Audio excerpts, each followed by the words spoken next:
Hi, welcome back to Soul Like Dotty, and my name's Alison if we've not met before, and today is a slightly different vlog. We'll be back on Friday with my normal Friday sews, which this week is going to be my September sewing plans. This week, this special session is just to have a chat with you about the top that I'm wearing. So you may know that I'm a brand ambassador for Jane at the Dressmaker's Closet. I'll pop all the details. There's always a link in the description box to Jane's site. And on Friday, Jane is launching her new pattern, which is the one that I'm wearing now, which is called the Dolly top. So I'm going to talk you through that. There is a discount code to go along with it, and if you use Alison10 you'll get 10% off that pattern. It's usually in the launch month, so I would think that'll be for September, but I'll confirm that and pop that in the description box as well. So I'll drop in some pictures as we go. I'm going to talk you through the toile of it, talk you through the pattern, and yeah. So this is the first pattern that Jane's done in an extended size range. So this pattern goes from a size 6 to a size 28. As you can see, it's quite a smocky top with a lovely yoke front and back. It's such an easy make, as always, goes together absolutely beautifully. You know, I always talk about how big the tops of my arms are and things, and as you can see, it fits really nicely. So whenever we do a pattern test, the fabric is kindly gifted to us from Minerva. So this is a Minerva exclusive viscose chalice, which I'd had my eye on for a while. It's very me, as you can see, very animal print, pinks and purples, and you will see some pictures of it as I drop that in. But first of all, I did the toile of it in this polycotton that I've had for a little while in my stash, which is really lovely. And I was excited about this pattern coming out because I'd had my eye on it when Jane had shared it in her stories and things for a little while. Obviously, with this being in polycotton, it doesn't have as much drape to it, but it gave me an idea about the fit, how it went together, and just some things that we were testing for that Jen wanted us to check out, like the length of the top. So since I've made this, the length has been extended a little bit longer, not much, maybe about 3 centimeters altogether. You can do it in a short or a long sleeve version, so as you can see, both of mine are made in long sleeve, and I kind of picked these out deliberately because this is, I don't know if you'll even see it, but this is the Sadie skirt that I made. I'll show you that pattern shortly, in a blue linen.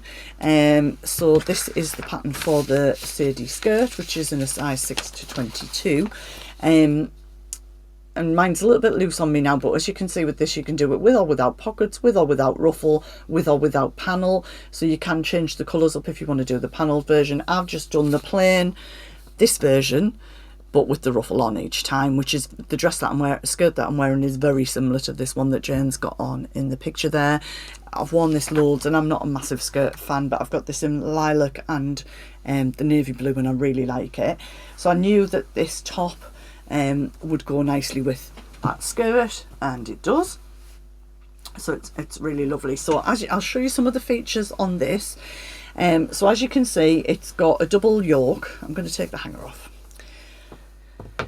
It's got a double yoke, but it's really easy to do, and then it's joined onto the gathered bodice, and it's dead easy. So you literally cut out 2 front yokes, 2 back yokes, join the shoulder seams, and then stay stitch to the neckline, and then join the 2 together. Normal trim into the neck, into the curve, and then understitch, turn it through, give it a good press, and I really like that double layer rather than a like when when you've got your interface and sometimes it sticks out, and I'm like, oh, but I really like that sort of finish, that self-lined yoke. I think it just gives things a nicer quality finish. And then literally you just gather your front and back bodice pieces, attach that on, and then obviously you ruffle in your sleeves and you're done. So I think from when I made this, and I got printed it in A0, I think from opening the pattern to cut the pattern out to having it finished was about 2.5 hours in total. So it's a very speedy make as well. So that's really, really nice. And this, obviously, it's exactly the same, slightly longer when we were testing it out. You'll see in the pictures. And I don't think I did the extra length on this one that Jane did ask for, but I'm more than happy with it. It's like more than covers my waist. Much nicer in the drapey viscose for me than the stiffer fabric. Would be any weight of woven fabric. For a floatier look, choose a viscose, crepe or a chiffon. For a more structured look, then go for linen, gingham, chambray. Lightweight denim or seersucker would be perfect. As always, pre-wash your fabric, etc. Skills involved: understitching the lined yoke and gathering ruffles. So it is I would say that it's suitable for a beginner. There's nothing overly complicated in it. Jane always usually kind of puts a bit of a sew along on her site anyway, but honestly the instructions are very, very simple to follow.